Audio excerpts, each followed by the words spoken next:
Bonjour, je suis Marina Blanchard, je suis psychologue clinicienne et donc j'avais envie de partager mon évolution, mon histoire un peu avec vous autres qui êtes peut-être psychologues et qui écoutez cette vidéo.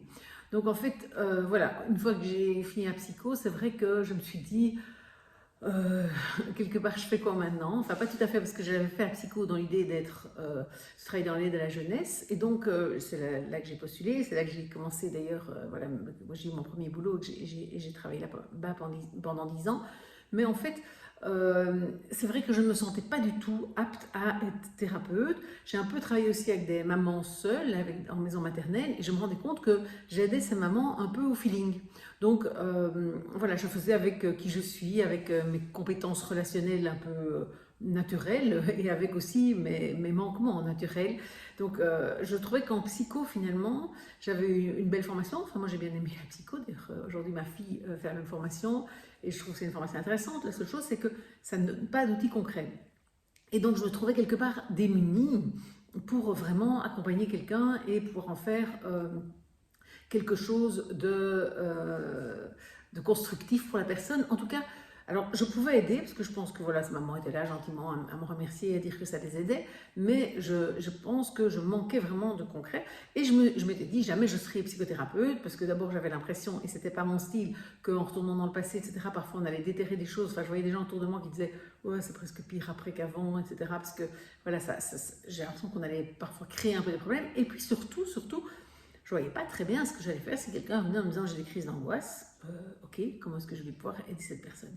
Et donc voilà, donc en fait, dans le cadre de mon boulot dans l'aide à la jeunesse, j'ai eu l'occasion de faire une formation de 4 jours, c'est assez court, mais ça m'a suffi pour quelque part avoir un peu un coup de foudre avec l'approche de Palo Alto, parce que j'ai réalisé que cette approche, ce modèle systémique, répondait vraiment à ce besoin que j'avais d'outils.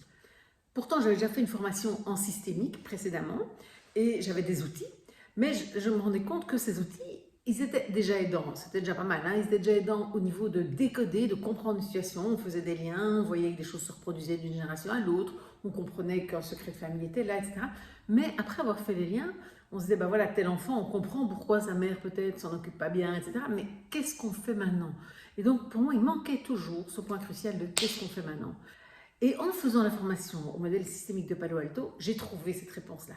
C'est-à-dire que c'est un modèle qui est structuré et qui donne vraiment un outil qui est à la fois fondé sur des fondements, des prémices théoriques solides, qui vont vraiment, enfin pour moi qui me parlaient bien, qui sont assez rationnels, c'est assez scientifique même je dirais, et ce qui n'est pas toujours le cas en psycho, et puis qui est surtout débloquant, c'est-à-dire qu'on a vraiment des pistes. Donc quand on est face à un patient, à une personne en difficulté, on sait quelles questions on doit poser, quelle information on doit aller chercher, et on sait après qu'en faire aussi, comment aider la personne, comment vraiment l'accompagner vers un changement.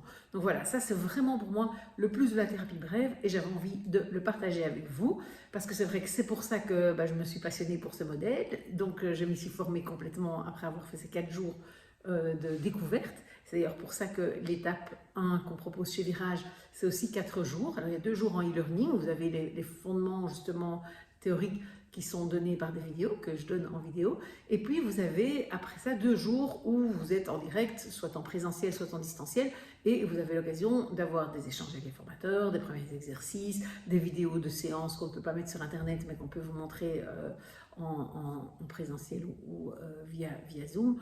Donc voilà, on a vraiment essayé de développer une formation où le premier module est un module vraiment de découverte et que je vous encouragerais de faire parce que vraiment c'est l'occasion de voir comment un outil vraiment tellement concret, simple au départ, parce que vraiment dans le premier module vous avez déjà toute l'explication du modèle, simple au départ, plus compliqué à utiliser par la suite, mais quand même vraiment simple, la logique est assez simple et on sait où on va, ce qu'on cherche et comment on peut aider les gens. Et c'est quand même l'objectif de notre métier. Voilà, peut-être à très bientôt chez Virage. Au revoir.